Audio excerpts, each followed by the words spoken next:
മാഹി ബൈപ്പാസിൽ സിഗ്നലിന് സമീപം വീണ്ടും വാഹനാപകടം.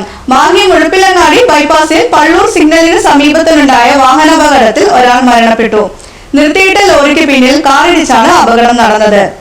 സിഗ്നലിൽ സിഗ്നൽ ലഭിക്കാനായി നിർത്തിയിട്ട ലോറിക്ക് പിന്നിൽ നിയന്ത്രണം വിട്ട കാർ ഓടിച്ചിരുന്ന ആലപ്പുഴ സ്വദേശിയായ ശിവപ്രസാദാണ് മരണപ്പെട്ടത്.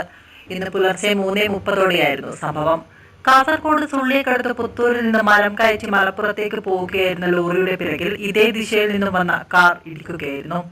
ഇടിയുടെ ആഘാതത്തിൽ ലോറി അല്പം മുന്നോട്ട് നീങ്ങിയതായി ലോറി ഡ്രൈവർ പറഞ്ഞു.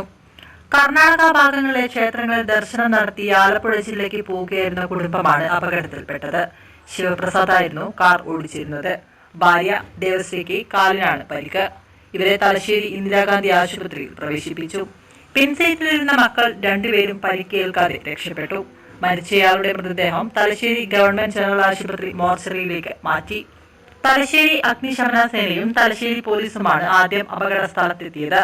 ഫയർ സർവീസ് കാർ വെട്ടിപ്പൊളിച്ചാണ് യാത്രക്കാരെ പുറത്തെടുത്തത്. ഡ്രൈവർ സംഭവ സ്ഥലത്ത് അബോധാവസ്ഥയിലായിരുന്നു. ആശുപത്രിക്ക് കൊണ്ടുപോകും വഴി ഇയാൾ മരണപ്പെട്ടു. പള്ളൂർ എസ്.ഐ റെനിൽ കുമാറും സംഘവും അപകട സ്ഥലത്തെത്തി. പള്ളൂർ പോലീസ് സ്റ്റേഷൻ പരിധിയിലാണ് അപകടം നടന്ന സ്ഥലം.